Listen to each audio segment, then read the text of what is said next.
Krishna, the Supreme Personality of Godhead, by A.C. Bhaktivedanta Swami, Prabhupāda. Second volume, Chapter 11, The Deliverance of Pauṇḍraka and the King of Kāśī. The story of King Pauṇḍraka is very interesting because there have always been many rascals and fools who have considered themselves to be God. Even in the presence of the Supreme Personality of Godhead, Krishna, there was such a foolish person. His name was Pauṇḍraka, and he wanted to declare himself to be God. While Lord Balaram was absent in Vrindavan, this King Pauṇḍraka, the king of the Kurusha province, being foolish and puffed up, sent a messenger to Lord Krishna. Lord Krishna is accepted as the Supreme Personality of Godhead, and King Pauṇḍraka directly challenged Krishna through the messenger, who stated that Pauṇḍraka and not Krishna was Vyāsadeva. In the present day, there are many foolish followers of such rascals. Similarly, in his day, many foolish men accepted Pauṇḍraka as the Supreme Personality of Godhead. Because he could not estimate his own position, Pauṇḍraka falsely thought himself to be Lord Vyāsadeva. Thus the messenger declared to Krishna that out of his causeless mercy, King Pauṇḍraka, the Supreme Personality of Godhead, had descended on the earth just to deliver all distressed persons. Surrounded by many other foolish persons, this rascal Pauṇḍraka had actually concluded that he was Vyāsadeva, the Supreme Personality of Godhead. This kind of conclusion is certainly childish. When children are playing, they sometimes create a king amongst themselves, and the child who is selected thinks that he is the king. Similarly, many foolish persons, due to ignorance, select another fool as God, and then the rascal considers himself God, as if God could be created by childish play or by the votes of men. Under this false impression, thinking himself the Supreme Lord, Pauṇḍraka sent his messenger to Dwarka to challenge the position of Krishna. The messenger reached the royal assembly of Krishna in Dwarka and conveyed the message given by his master, Pauṇḍraka. The message contained the following statements. I am the only Supreme Personality of Godhead, Vyāsadeva. There is no man who can compete with me. I have descended as King Pauṇḍraka, taking compassion on the distressed conditioned souls out of my unlimited causeless mercy.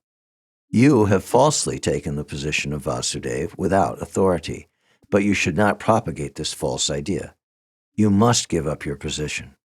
O descendant of the Yadu dynasty, please give up all the symbols of Vyāsadeva which you have falsely assumed. And after giving up this position, come and surrender unto me. If out of your gross impudence you do not care for my words, then I challenge you to fight. I am inviting you to a battle in which the decision will be settled. When all the members of the royal assembly, including King Ugrasen, heard this message sent by Pauṇḍraka, they laughed very loudly for a considerable time. After enjoying the loud laughter of all the members of the assembly, Krishna replied to the messenger as follows. O messenger of Pauṇḍraka, you may carry my message to your master. He is a foolish rascal. I directly call him a rascal, and I refuse to follow his instructions.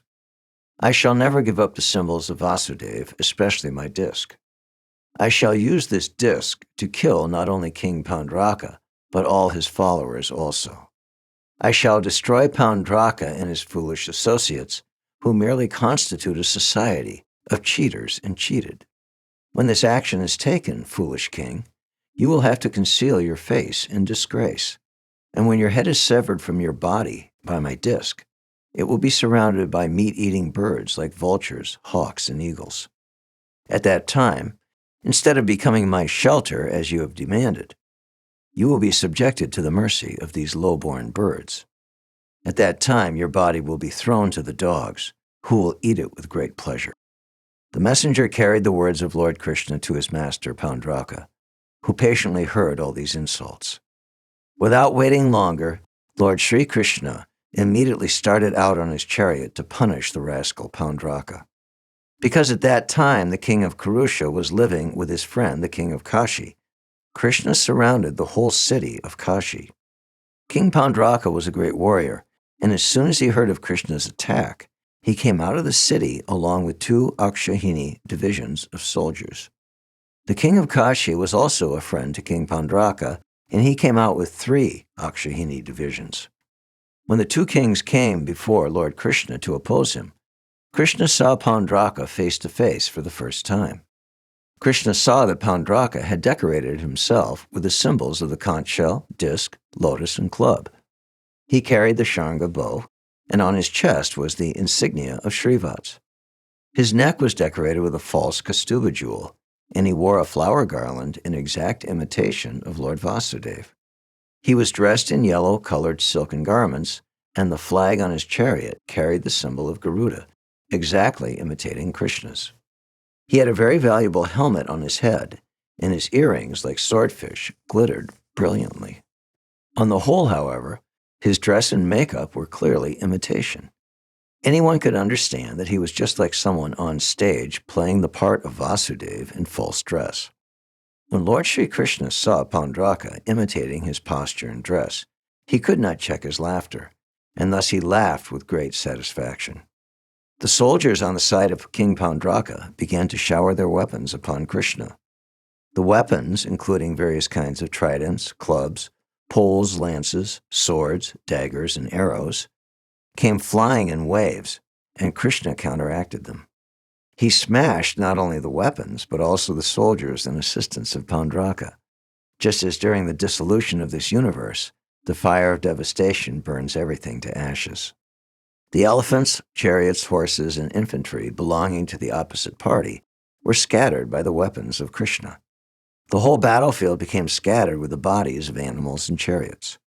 There were fallen horses, elephants, men, asses, and camels.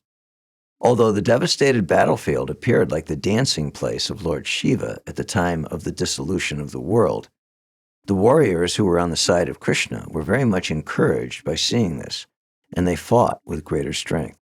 At this time, Lord Krishna told Pauṇḍraka, "Pauṇḍraka, you requested me to give up the symbols of Lord Vishnu, specifically my disc.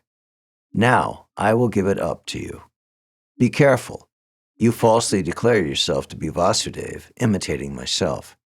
Therefore, no one is a greater fool than you." From this statement of Krishna's, it is clear that any rascal who advertises himself as God is the greatest fool in human society. Krishna continued, "Now, Pauṇḍraka, I shall force you to give up this false representation. You wanted me to surrender unto you. Now this is your opportunity.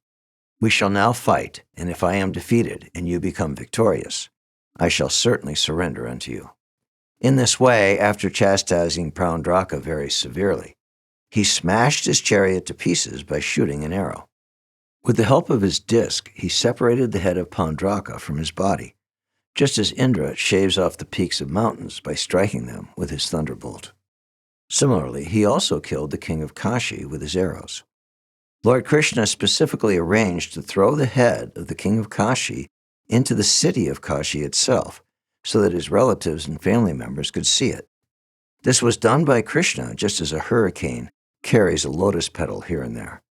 Lord Krishna killed Pauṇḍraka and his friend Kāśī on the battlefield, and then he returned to his capital city, Dwarka. When Lord Krishna returned to the city of Dwarka, all the siddhas from the heavenly planets were singing the glories of the Lord. As far as Pauṇḍraka was concerned, somehow or other he was always thinking of Lord Vāsudeva by falsely dressing himself in that way, and therefore Pauṇḍraka achieved Sarupya, one of the 5 kinds of liberation, and was thus promoted to the Vaikuntha planets, where the devotees have the same bodily features as Vishnu, with 4 hands holding the 4 symbols. Factually, his meditation was concentrated on the Vishnu form, but because he thought himself to be Lord Vishnu, it was offensive. After being killed by Krishna, however, that offense was also mitigated.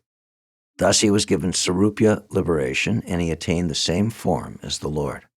When the head of the king of Kāśī was thrown through the city gate, people gathered and were astonished to see that wonderful thing. When they found out that there were earrings on it, they could understand that it was someone's head. They conjectured as to whose head it might be. Some thought it was Krishna's head because Krishna was the enemy of Kāśī, and they calculated that the king of Kāśī might have thrown Krishna's head into the city so that the people might take pleasure that the enemy was killed. But it was finally detected that the head was not Krishna's, but that of Kāśī himself. When it was so ascertained, the queens of the king of Kāśī immediately approached and began to lament the death of their husband. "Our dear Lord," they cried, "upon your death we have become just like dead bodies." The king of Kāśī had one son whose name was Sudakshina.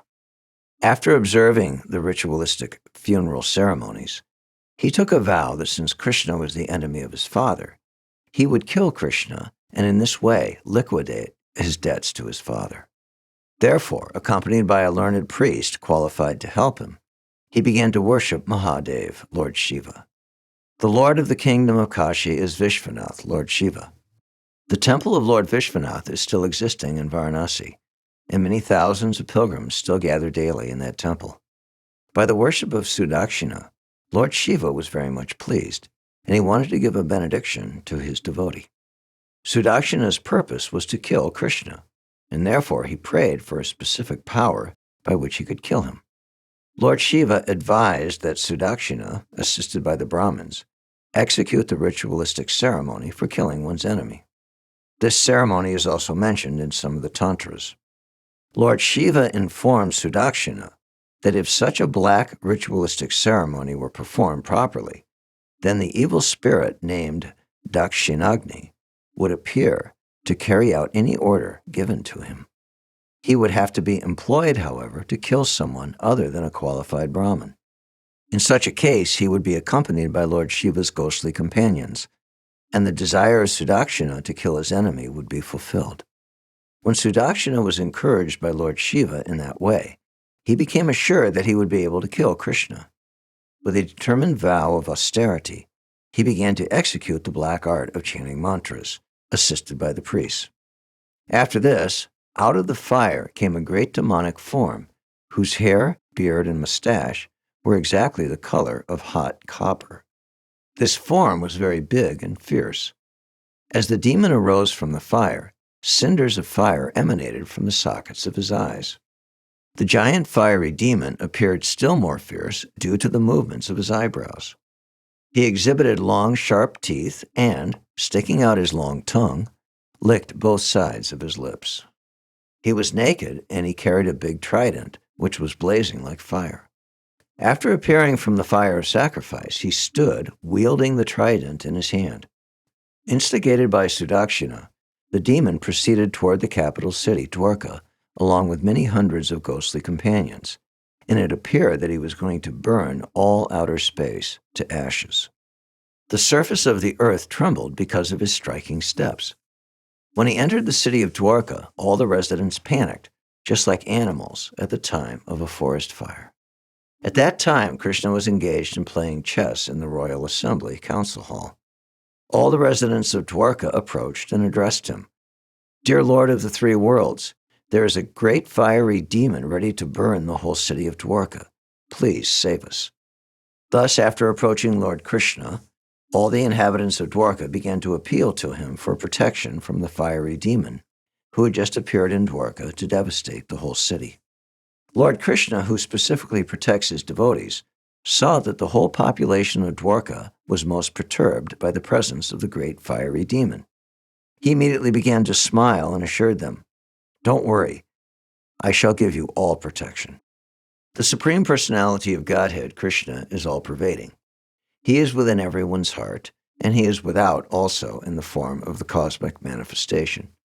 He could understand that the fiery demon was a creation of Lord Shiva, and in order to vanquish him, he took his Sudarshan chakra and ordered him to take the necessary steps. The Sudarshan chakra appeared with the effulgence of millions of suns, his temperature being as powerful as the fire created at the end of the cosmic manifestation. By his own effulgence, the Sudarshan chakra began to illuminate the entire universe, on the surface of the earth as well as in outer space. Then, the Sudarshan chakra began to freeze the fiery demon created by Lord Shiva. In this way, the fiery demon was checked by the Sudarshan chakra of Lord Krishna, and being defeated in his attempt to devastate the city of Dwarka, he turned back.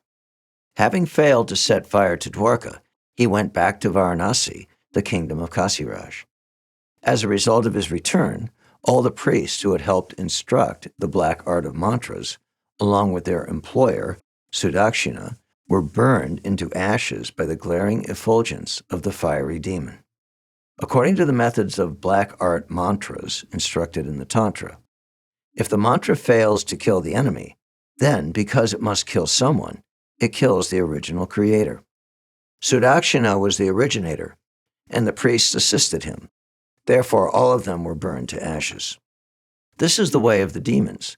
The demons create something to kill God, but by the same weapon, the demons themselves are killed. Following just behind the fiery demon, the Sudarshan Chakra also entered Varanasi. The city of Varanasi had been very opulent and great for a very long time. Even now, the city of Varanasi is very opulent and famous, and it is one of the important cities of India.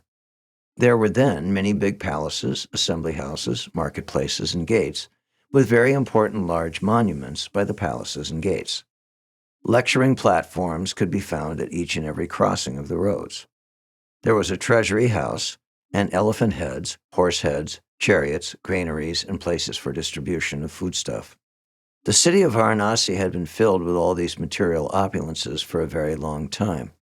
But because the king of Kāśī and his son Sudakshina were against Lord Krishna, the Vishnu Chakra, Sudarshan, the disc weapon of Lord Krishna, devastated the whole city by burning all these important places. This excursion was more ravaging than modern bombing. The Sudarshan Chakra, having thus finished his duty, came back to his Lord Sri Krishna at Dwarka. This narration of the devastation of Varanasi by Krishna's disc weapon, the Sudarshan Chakra, is transcendental and auspicious. Anyone who narrates this story, or anyone who hears this story with faith and attention, will be released from all reaction to sinful activities. This is the assurance of Shukadeva Goswami, who narrated this story to Parikshit Maharaj. Thus ends the Bhaktivedanta purport of the second volume, 11th chapter of Krishna, Deliverance of Pauṇḍraka and the King of Kāśī. Thank you for listening. For more, click here.